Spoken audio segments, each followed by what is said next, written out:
요한 3서 1절 말씀부터 8절 말씀까지 함께 봉독하시겠습니다. 함께 봉독하시겠습니다. 장로인 나는 사랑하는 가이오 곧 내가 참으로 사랑하는 자에게 편지하노라. 사랑하는 자여 내 영혼이 잘됨같이 내가 범사에 잘되고 강건하기를 내가 간구하노라. 형제들이 와서 내게 있는 진리를 증언하되 내가 진리 안에서 행한다 하니 내가 심히 기뻐하노라. 내가 내 자녀들이 진리 안에서 행한다 함을 듣는 것보다 더 기쁜 일이 없도다. 사랑하는 자여 내가 무엇이든지 형제 곧 나그네 된 자들에게 행하는 것은 신실한 일이니 그들이 교회 앞에서 너의 사랑을 증언하였느니라. 내가 하나님께 합당하게 그들을 전송하면 좋으리로다. 이는 그들이 주의 이름을 위하여 나가서 이방인에게 아무것도 받지 아니함이라. 그러므로 우리가 이 같은 자들을 영접하는 것이 마땅하니 이는 우리도 진리를 위하여 함께 일하는 자가 되게 하려 함이라. 아멘.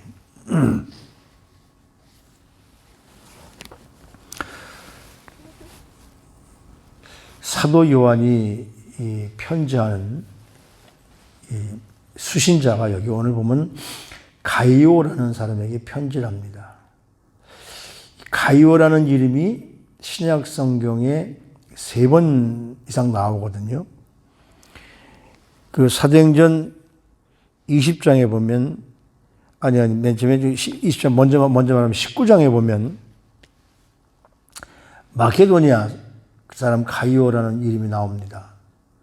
이 사람은 그 사도 바울과 실라가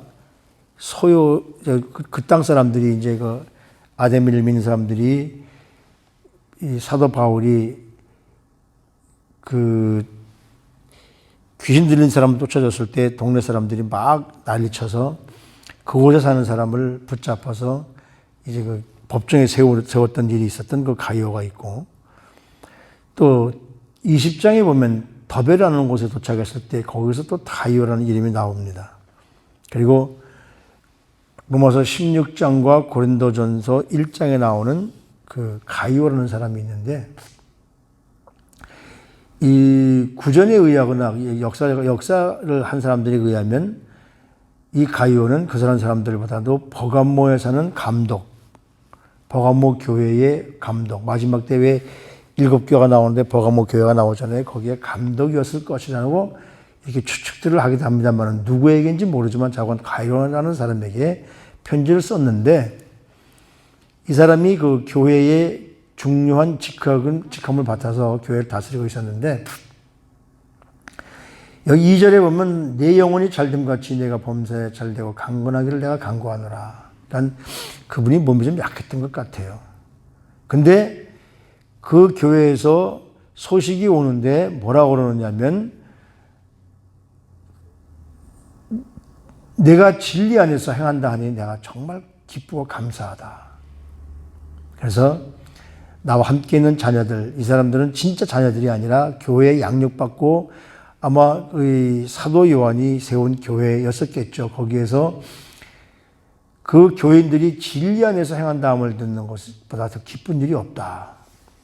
다시 말하면 우리 교회 성도님들이 정말 말씀으로 변화되고 양육받아서 하나님의 은혜 가운데 정말 아무 탈 없이 서로 사랑하는 모습으로 지내는 모습을 듣는다면 그 이상 더 기쁜 일이 없는 거죠. 근데 교회 내에서 서로 싸우고 서로 반목이 있고 서로 싸우고 질투하고 미워하고 그러면 지도자로서는 참 듣는 것도 그렇고 보는 것도 힘들어지게 됩니다. 근데 그 성경의 구원의 역사를 쭉 보면 하나님께서는 가정을 세워서 인류를 번성시키십니다. 가정을 세워서. 그리고 나서 그 다음에 교회를 세워서 그 인류를 구원하죠. 그러니까 이 구원의 역사는 물론 은혜를 받은 사람들이 자기 스스로 기도하면서 말씀 읽으면서 구원을 받기도 하지만 많은 사람들이 교회를 통해서 구원을 얻게 됩니다. 그래서 이 교회라는 것은 뭐냐면 주님을 사랑하는 사람들이 모여서 서로 이웃, 이 형제된 사람들을 사랑하고 그 사랑을 실천하는 것이 바로 교회인 것이죠. 때문에 우리는 이 가정을 통해서 우리 몸이 양육받고 부모님과 가정을 통해서 우리 몸이 양육해지는 것이요. 자라고 성장해지는 것이고, 교회를 통해서는 우리 영이 양육을 받습니다. 하나님 말씀을 통해서 영이 양육을 받죠. 그러니까 교회는 사람을 세우고 그리고 모여서 서로 기쁨이 충만한 곳이어야 되는데, 교회에 문제가 있거나 싸움이 있으면 거기서 기쁨이 충만할 수가 없죠. 서로 모이면 이 얼굴부터 찡그리게 되니까. 때문에 교회는 모두가 서로 사랑해주고 그리고 거기에 기쁨이 충만한 곳으로 양육되어져야 될 줄 압니다. 그러니까 하나님이 목표하신 구원은 뭘까요? 삶 전체를 통해서 우리가 전인적으로 변화되는 것을 말하거든요. 그러니까 영혼이 구원되어지면 당연히 우리의 삶이, 우리의 생활이 바뀌어진다는 것이죠. 그러다 보니까 이 교회에서부터 이 사도 요한이 그 교회의 감독자로 이런 가이오라는 사람을 세웠는데, 거기서 드러낸 평판이 참 좋다. 그보다 더 기쁜 일이 없죠. 저도 지금 보면 이제 우리 후임자가 와서 우리 교회가 성장되어지고 성도들과 참 좋게 지내고 우리 교회가 성장했다 그러면 그것보다 더 좋은 게 없잖아요. 내가 하는 것보다 후임자가 와서 더 잘 되면은 그것보다 기쁜 일이 없을 겁니다. 그래서 여기 그거예요. 내 자녀들이 진리 안에서 행한 다음을 듣는 것보다 당신이 올바로 서서 당신이 진리 안에 행함으로 말미암아 그것이 모범이 되어서 내가 듣기에 그 교회가 정말 성도님들이 진리 안에 선다는 것보다 더 기쁜 일이 없다.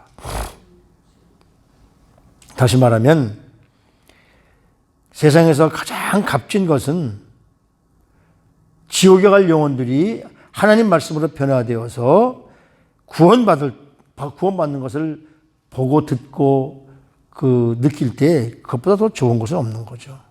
그러니까 여기 보면 지도자가 언제나 모범을 보여줘야 됩니다. 그래서 똑같은 사람이지만 지도자와 그 다음에 그 직분자들과 다른 것이 뭐냐면, 지도자는 모든 사람들이 바라보고 있기 때문에 하나님 앞에 올바로 서야 되죠. 그러니까 직분을 받은 사람들은 정말 우리 그냥 일반 그리스도인들, 그들에게 존경받을 만한 그리고 인정받을 만한 그런 삶을 살아야 되는 거죠. 그리고 이제 여기 보면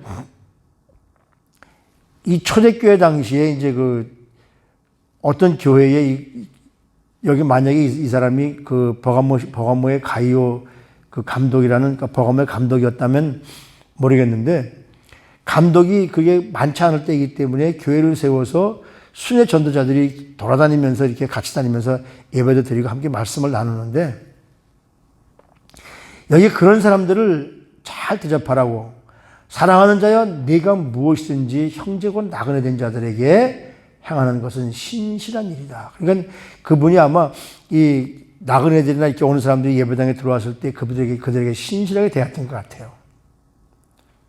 그래서 그들이 교회 앞에서 너의 사랑을 증언하였느니라. 내가 하나님께 합당하게 그들을 전송하면 좋으리라. 그러니까 우리 그리스도인들은 특히 그 당시엔 초대교회가 이렇게 예배당을 세워서 하는 것이 아니라 가정에서 했기 때문에 믿는 가정에 들어가서 하나님 말씀을 함께 나누는 것이 얼마나 선한 일인지 모르겠다는 것이죠. 그래서 사도 바울은 갈라디아서 6장에 보면 이런 말을 합니다. 기회 있는 대로 모든 이에게 착한 일을 하되 더욱 믿음의 가정들에게 해라. 그렇게 사도 바울은 믿음의 가정들에게 권면을 하고 있는데, 이 단순한 것이 그냥 좋은 일, 선한 일을 행하는 것으로 끝나는 것이 아니라 하나님 나라를 세우는 일에 전도하시는 사람들, 말씀을 전하는 사람들과 가정이 끈끈하게 이어져야 될 줄로 압니다. 그래서 주님의 일꾼들을 잘 대접하면 하나님이 반드시 그 상을 주시게 돼 있어요. 그러니까 우리가 왜 그 부흥회를 하거나 그러면 부흥 강사 목사님을 서로 대접하려고 그러잖아요. 그게 얼마나 좋은 일인지 몰라요. 마태복음 10장 42절 말씀해 보면 소자 중 하나에게 냉수 한 그릇이라도 주는 자는 내가 진실로 너에게 이르노니 그 사람이 결단코 상을 잃지 않게 될 것이다 그래요. 그러니까 어려운 사람들에게 냉수 한 그릇이라도 대접하는 것. 그리고 말씀을 전하면서 다니는 분들에게 식사까지 대접하는 거. 냉수한 걸 대접하는 거. 하나님이 결단코 잊지 않고 상을 베풀어 주신다고 말씀하시거든요. 우리가 잘 알듯이 창세기 21장인가에 보면 아브라함이 자기 텐트 앞에 앉았다가 지나가는 나그네 두 사람이 지나가는데 그들을 불러서 우리 집에 와서 쉬고 가십시오. 그래서 그들을 불러서 양을 잡고 먹고 마실 것을 대접하면서 그들이 떠날 때 뭘 받습니까? 내년 이맘때에 네게 아들이 있을 것이다. 그러니까 그 손님 대접하기를 참 즐겨하는 거 이거 하나님이 굉장히 기뻐하시는 일입니다. 근데 그들이 주의 이름을 위하여 나가서 이방인에게 아무것도 받지 않을 것이다. 그 말씀은 무슨 말씀이냐면 전도하는 사람들이 괜히 전도하러 다니면서 이집저집 다니면서 그 모금을 해가지고 자기 배를 불리는 사람들이 많잖아요. 그거는 안 된다는 거죠. 그러므로 우리가 이 같은 자들을 영접하는 것이 마땅하니 이는 우리가 진리를 위하여 힘써 성도들이 자원해서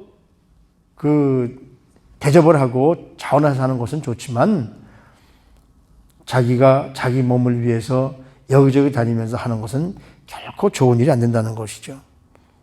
그래서 그런 전도자들을 대접하는 것을 사도 요한은 뭐라고 그러냐면 함께 수고하는 자, 함께 일하는 자. 그러니까 말씀 전하는 사람들 그리고 지도자들을 대접하는 것은 그냥 하는 것이 아니라 그들과 함께 하는 것이라고 그렇게 말씀을 하거든요. 그러니까 기회가 있을 때마다 목사님들 그리고 이곳에 오는 말씀을 전하는 분들에게 잘하는 것은 그냥 잘하는 것을 끝나는 것이 아니라 하나님이 그들과 함께하는 자라고 함께하는 자라고 그렇게 말씀하는 것이거든요. 쉽게 말하면 이런 겁니다. 우리가 모두가 다 선교에 나설 수 없고 모두가 다 여기저기 다니면서 말씀을 전할 수 없잖아요. 그렇기 때문에 말씀을 전하는 사람들을 위해서 기도하고 선교원금을 후원하는 것, 그것이 바로 그 말씀에 동참하는 것이다. 내가 직접 가지 못하지만은 기도로 돕고 물질로 돕고 이런 것들이 바로 뭐냐면 내가 가지 못하는 곳에 같이 동참하게 하는 하나님의 놀라운 능력이죠. 그래서 형제 자매들이 도움을 필요할 때 돕는 자들, 이것은 바로 주님을 돕는 길이고 하나님이 역사하는 하나님의 일을 하는 사람들 돕는 것은 바로 주님을 돕는 것이라고 마태복음 25장에 나오잖아요. 오른쪽에 있는 양의 무리와 왼쪽에 염소의 무리를 보고 우리 주님이 이렇게 얘기합니다. 너희들은 내가 힘들고 어려울 때 나를 도와주었고 왼쪽에 있는 염소한테는 너희들은 내가 힘들 때 나를 도와주지 않았다. 똑같은 대답을 합니다. 아니 언제 주님 오셨었습니까?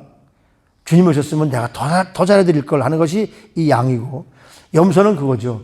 만약에 주님이 오셨더라면 우리가 돕지 않을 리가 없지 않습니까? 그렇게 얘기할 때 뭐라고 그럽니까? 형제 중에 지극히 작은 자를 돕는 것이 나를 돕는 것이다. 그러니까 어려운 사람에게 돕는 것, 그건 정말 하나님을 위한 일입니다. 이 일본의 한 개요학원 교장이었던 오타 도시오라는 분이 미국을 여행하면서 아주 굉장히 기쁜 아름다운 일을 몸소 받았던 적이 있습니다. 그가 미국을 여행하면서 기차를 타고 여행을 하는데 어느 추운 겨울날 새벽에 자기가 가야 할 목적지에 도착하게 돼 있었습니다. 근데 누가 나오기로 했는데 보니까 아무도 안 나온 것 같아요. 근데 새벽에 도착했으니까 그 눈 덮은 시골에서 아무도 인적을 찾아볼 수가 없습니다. 그래서 기도하면서 그분이 도착하기를 또 누군가 도착하기를 이렇게 서성이면서 기도하고 있는데 멀리서 불빛이 보입니다. 차량 불빛이. 그 차 한 대가 역쪽으로 오더니 어떤 사람이 내려서 그 차가 오는 걸 보고서 저 사람이 마중으로 오는구나 그러는데 그 차가 반가운 생각이 막 드는데 그 차가 와서 그 역에 와서 스톱하면서 운전하는 사람이 내려서 보니까 아는 사람이 아니에요. 전혀 모르는 사람이에요. 누굴 찾듯이 여기서 두리번거리다가 그냥 차를 떠나갑니다. 그때가 언제냐면 그 2차 대전이 끝나고 얼마 안 있을 때였었거든요. 그래서 이 교장 선생 오우따 선생이 이제 섭섭한 마음으로 멀어져 가는 차를 바라보고 이렇게 서 있는데 무슨 영문인지 그 차가 되돌아옵니다. 그러더니 차에 내려서 어느 쪽으로 가십니까? 내가 태워다 드리겠습니다. 그 추운 새벽에 아는 사람도 없고 그래서 감사하는 모습으로 차에 탔습니다. 그래서 자기 목적지인 1시간을 넘게 눈 덮인 길을 가서 목적지에 도착을 했는데 너무너무 감사해서 좀 이름이라도 가르쳐 주십시오. 그래야 내가 감사하지 않겠습니까? 그랬더니 그 사람이 웃으면서 이렇게 얘기하더랍니다. 오늘이 12월 7일. 당신네 일본 사람들이 우리의 그 군인들을 진주만을 공격한 날입니다. 그래서 내가 우연치 않게 이 일본 분을 돕게 되어서 정말 기분이 좋네요. 앞으로 당신들도 어려운 일이 만나면 어려운 일 만난 사람들을 도우십시오. 그러면서 웃으면서 이것으로 됐습니다 하고 그냥 떠나더라는 거예요. 그걸 보면서 이런 사랑의 친절을 내가 봤다니. 그래서 이 미국 사람들이 요즘엔 뭐 그렇지 않을지 모르지만 그렇게 큰 감동을 받았다고 합니다. 인종과 국경과 원수를 뛰어넘는 사랑. 이것이 진정한 사랑인데 과연 우리는 그런 사랑을 하고 있을까? 언제나 우리 삶 속에서 이런 모습을 보면서 우리 주님이 사랑했던 사랑. 여기서 그건 그렇잖아요. 사랑하는 자여 내가 영혼이 잘 되기를, 영혼이 잘 되기를, 영혼이 잘됨 같이 내 모든 범사가 잘 되기를 원한다. 이것이 정말 우리 그리스도인들의 사랑이어야 될 줄로 압니다. 이제 이 2020년이 다 지나갑니다. 벌써 12월 달이 첫째 주가 지나가고 있는데 정말 2020년도에 나는 과연 이 말씀대로 우리 주위에 있는 모든 사람들이 잘 되기를 소원하며 감사하는 모습을 살았을까? 진정한 감사는 용서할 수 없는 사람을 용서하는 것이 진정한 사랑인데, 그러니까 제가 이 요한 1, 2, 3, 4를 하면서 제 스스로도 많이 깨닫습니다. 아직도 못한 사람들이 많구나. 진주만을 공격한 그 일본인을 태워주면서 내가 당신을 태워줘서 내가 마음이 뿌듯합니다라고 과연 우리는 그런 모습의 이 사랑을 베풀 수가 있을까? 그 사람에게 이렇게 말하지 않습니까? 정말 우리를 이렇게 한 사람을 내가 돕니까 기분이 좋네요. 당신들도 앞으로 이렇게 사십시오. 우리 모두 사랑하는 시온교회, 사랑하는 성도님들 모두가 다 이런 모습으로 살게 되면 분명히 우리 시온교회를 향한 하나님의 놀라운 은혜와 축복이 넘치게 될 줄로 믿습니다. 이 예를 마감하면서 이제 한 달 정도는 아직 한 달 정도 남았다고 생각하죠. 남은 이 한 달을 이런 모습으로 우리 자신을 다시 한번 기억하면서 이웃에게 사랑을 넘겨줄 수 있는 우리 귀한 성도님들 삶이 되시기를 주님의 이름으로 축복합니다. 하나님, 한 영혼이 진리 안에 굳건히 서도록 말씀으로 양육하고 기도로 도와주고 하는 이런 기쁨을 우리 모두가 누릴 수 있도록 하나님 축복해 주시기를 간절히 소원합니다. 오늘도 말씀을 읽으면서 자녀들이 하나님의 말씀대로 사는 것이 얼마나 기쁜가. 진리를 위해서 사는 것은 바로 그런 삶임을 다시 한번 깨닫습니다. 그래서 이웃을 돕고 기쁨을 누리는 삶을 살아갈 수 있도록 우리 성도님들 한 분 한 분을 축복하여 주시옵소서. 진정한 주님의 일꾼들이 되어서 적극적으로 도움을 주는 삶, 그래서 이 수고로 말미암아 하나님 앞에 정말 인정받는 사랑하는 성도님들의 삶이 되어질 수 있도록 성도님들 한 분 한 분을 축복해 주시옵소서. 존귀하신 우리 구주 예수 그리스도 이름으로 감사하며 기도드리옵나이다. 아멘.